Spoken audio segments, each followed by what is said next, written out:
জঙ্গলে সবজি সংগ্রহ করতে গিয়ে ভয়াবহ বালুকের আক্রমণের শিকার হলেন অলিন্দ্র কলুই। সে মুঙ্গিয়াকামী থানাধীন 18 এডিসি ভিলেজের বিলাইকাং এর কলইবস্তি এলাকার বাসিন্দা। ঘটনাটি ঘটেছে সোমবার সকাল 11টার দিকে।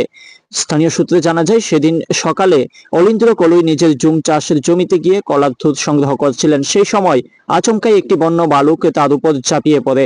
মুহূর্তের মধ্যে বালুকের ধারালো নখ ও দাঁতের আঘাতে অলিন্দ্র কলুইয়ের শরীর ক্ষত বিক্ষত হয়ে যায়। ঘটনাস্থলে তার সঙ্গে থাকা অন্যান্য গ্রামবাসীরা আতঙ্কিত হয়ে পড়েন। তবে সাহসিকতার সঙ্গে তারা চিৎকার করে ও লাঠি হাতে দাওয়া দিয়ে বালুকটিকে তাড়িয়ে দেয়। এরপর আহত যুবককে উদ্ধার করে গ্রামে নিয়ে আসা হয়। তবে এখানেই শুরু হয় আরেক বিপত্তি।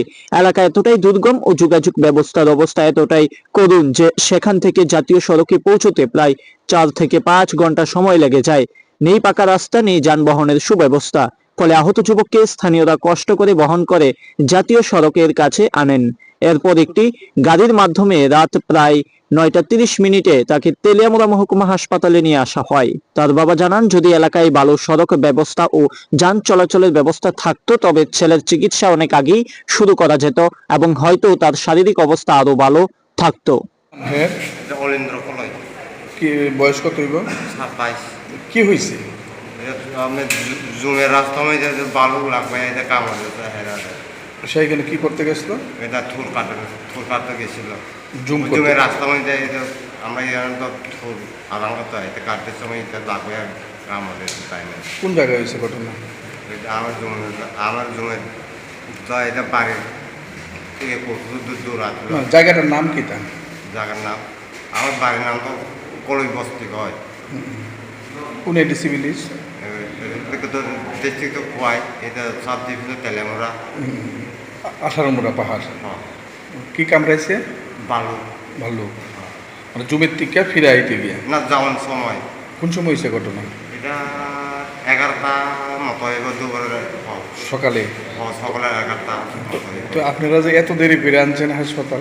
এটা আমরা তো গাড়ি ঘোড়া নাই, এটা কান্দন না লয় আনছিল, রাস্তাকে দূর আনি। মানে কান্দে করে আনছেন ভিতর থেকে? হ্যাঁ। গাড়ি টাড়ি চলে না এদিকে? না। রাস্তা আসেনি?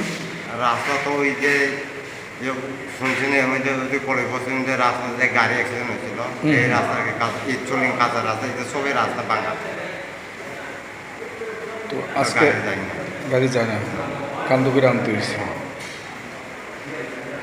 বর্তমানে সে তেলিয়ামুড়া মহকুমা হাসপাতালে চিকিৎসাধীন রয়েছে। চিকিৎসকরা জানিয়েছেন তার অবস্থা স্থিতিশীল হলেও শরীরে একাধিক গভীর আঁচড় ও ক্ষত রয়েছে, যা সেরে উঠতে সময় লাগবে। স্থানীয়দের দাবি, এই দুর্ঘটনা আবারও প্রমাণ করলো যে দুর্গম গ্রামাঞ্চলে যোগাযোগ ব্যবস্থার উন্নয়ন এখন সময়ের দাবি।